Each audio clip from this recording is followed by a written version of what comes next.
All right, Hammy, come. Hammy, outside. Rocky, outside. All right, let's go.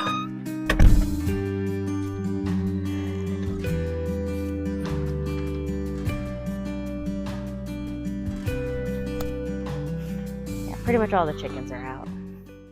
I'll show you why in a moment. First, I need to go let out the cats. They are all locked up in the garage. There they go.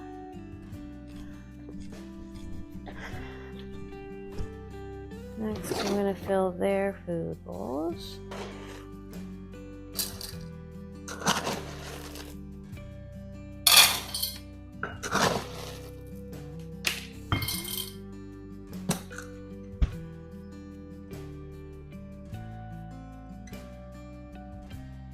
As of late,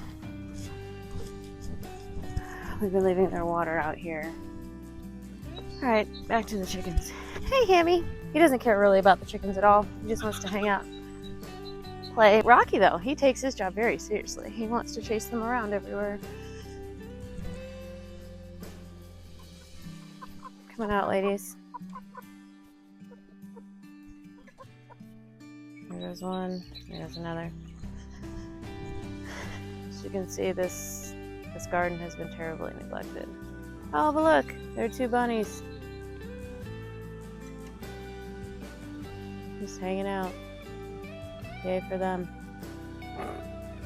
Anyway, yeah. This is mission critical. Gotta deal with that in the next week.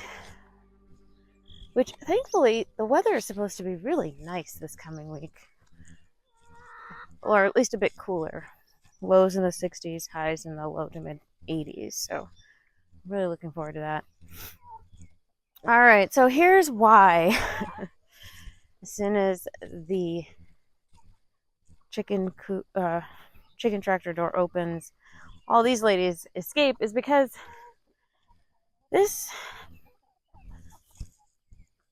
area beneath the grass and this dirt, not far beneath this grass and dirt, probably just a couple inches, honestly, there are a lot of rocks. It's a very rocky area, so that I cannot actually push this all the way down, as you can see. And it doesn't matter. I've tried shifting it around to different parts of the property, or not property, but this area, because I really like having them in this spot, but it just isn't working. So later today, sorry, I'm trying to get this straightened out here. Oh, actually, let me fix this.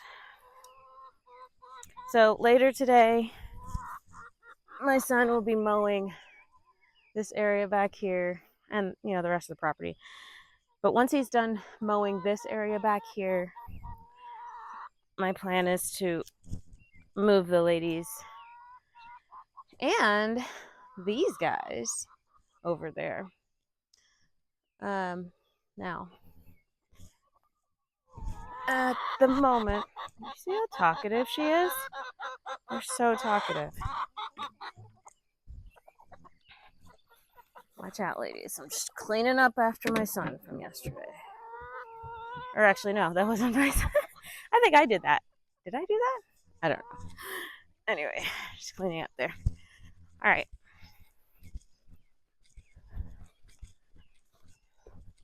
As you can see here, I'm still using the 3-bucket method for my fermented feed for the chickens.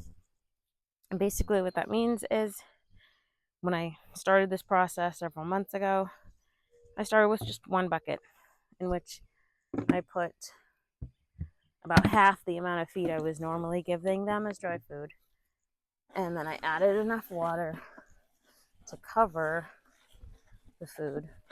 Put the top on it, and then didn't touch it. The next day I did the same thing with the 2nd bucket. Went back to the 1st bucket, stirred it up, covered it again, and then left it alone. 3rd day, I did the same thing to a 3rd bucket, added half the normal dry feed, covered it with water, covered it, went back to the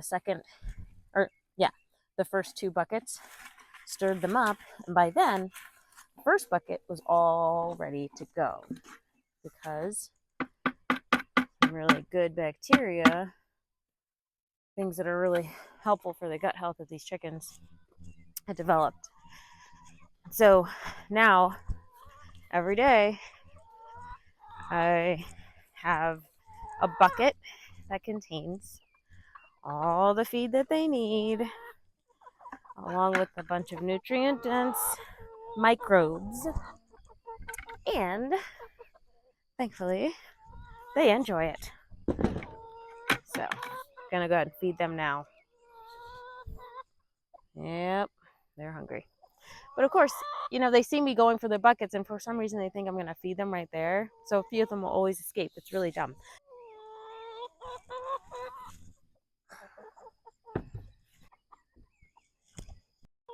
And this is the other problem.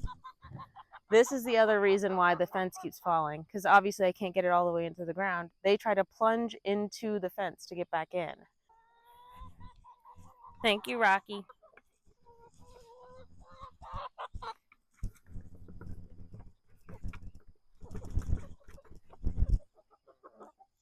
All right. Generally, I have a little bit left over. Sometimes I try to knock that onto the ground, but for the most part, I'm fine with leaving this much in here because when I go to add the next bit of dry food, the cultures that are already in here will be able to feed on that dry food and continue the fermentation process. So it's all good. It's very similar to how my sourdough works. So just like my sourdough starter needs to have some of the previously fermented starter available before I feed it, it's the same concept here. Just continuing with the fermentation process to help support the gut health of my chickens, because my laying hens need to keep on laying.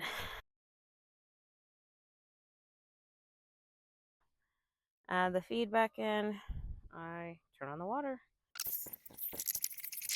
I have a couple of short videos about the fermentation process that are covered in my All About Chickens playlist, so I'll leave a link or an iCard to that. I'll leave an iCard that you can click on the video, as well as a link in the description so that you can check that out. All right, let's go see what's up with the younger crew. Next up, we'll tackle feeding and watering those guys. So we have our hens separated from our roosters. Unfortunately, in the mix of chickens that I picked up a couple months ago, we got way more roosters than hens. First thing I'm going to do, though, is I'm going to move them up from where they are now, because kind of a muddy mess. We had a lot of rain yesterday, and that caused a lot of muddiness. Come here, Rocky. Always a lone chicken. Anyway, before I move the ladies, I do need to pick up their food container because it's currently on the ground. Hey, Rocky, come. Rocky, come. Good boy. Now, I keep Rocky nearby because it's not as much of a problem with the hens, but the roosters definitely like to try to jump out, which isn't safe for them. I mean, yes, they're bigger, but they're not ready to free range just yet. I mean, I know that's arguable, but it's mainly because I don't want... No. Okay.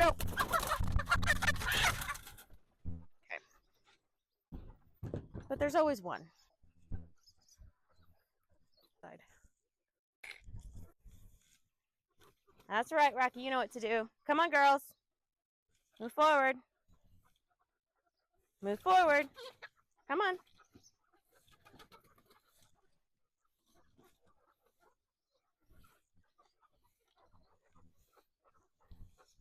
Come on, move forward.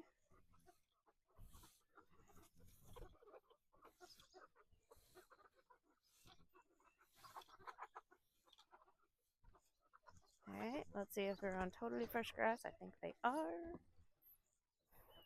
Yep, they're good. All right. Next, I'm going to move these guys. It's a little bit easier because this used to be a rabbit tractor.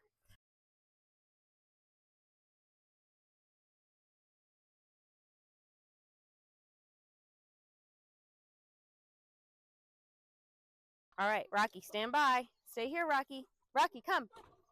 Rocky, come. I don't know why. Nope. Nope. Stay. Oh, your food's good. All right, these guys have plenty of food, but their water's really low. So, the opposite is true for the girls. I don't know why these things are in there. Ugh, gross poop. All right, but I need to clean those out. I'm going to give the girls back their water. And we'll need to replenish their food. So, let's get this back in there. Yeah, they have plenty of clean water. I'll be checking on that again midday.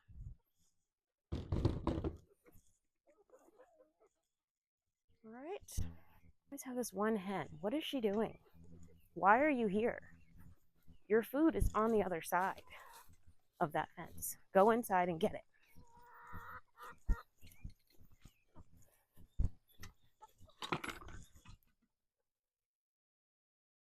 Okay. All right, Rocky. So, as you can see, they're just nosy. Like, they're never satisfied. They have a huge bowl full of food, but they still want to see what the little chicks are eating.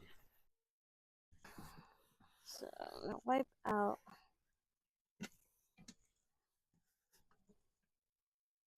this food. Hey, Rocky. As you can see here, again, we had a lot of rain yesterday. So the bottom of the feeder got wet, and so that got soaked into some of this feed, and that's why it's stuck and not moving. So there's nothing wrong with the feed. It just, because it was wet and swelling, it just didn't go out into the rest of the feeder. So pushing as much of that moist feed out as I can, so that when I add the dry feed, it'll continue to flow through.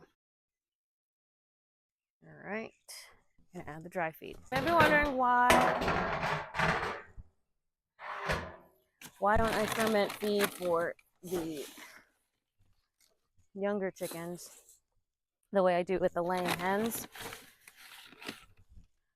And the main reason is because these younger chickens are still mobile.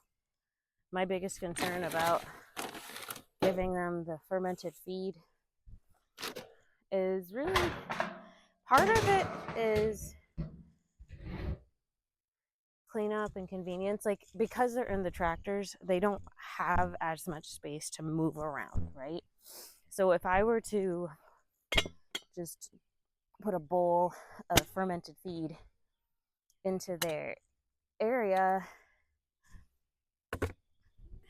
the likelihood of one or more of those chickens defecating in that is pretty high, and I just don't want to have to deal with that. The other thing is, it won't be long before I actually move them out of the tractor. They're getting to be a pretty good size, and integration with the bigger hens is coming. It's probably just a couple weeks away, but it will be happening soon. I just need a couple other things to happen first, including clearance of the overgrown area that I mentioned earlier, and then also, just having that area set up to be sort of a two-section area. One section for the younger chicks, another section for the older chicks, so they can all see each other And if they want to try to integrate on their own, they can. But for the most part, the plan would be to get them fully integrated, hopefully within the next couple of weeks. I'm not saying it'll take 2 whole weeks for the integration to happen, just that that's the time frame in which I want to get it done. Because it'll be so much easier to just maintain one flock. And hopefully, because these girls they're still probably about 4 weeks away from laying, but I figure if I put them in with the laying hens a few weeks before, like 2 to 3 weeks before they're expected to start laying, maybe they'll feel inspired and just start laying early. I don't know. Now the rooster's water has been replenished with a splash of apple cider vinegar. If you haven't already seen it, I have a couple videos about the benefits of apple cider vinegar as well. I'll leave the iCard here and you can click on that, or you can click on the link in the description. One of the best ways to support our channel is to subscribe and share this video. Check out the resources in the description and in the first pinned comment. As always, be blessed and be a blessing to others. Until next time.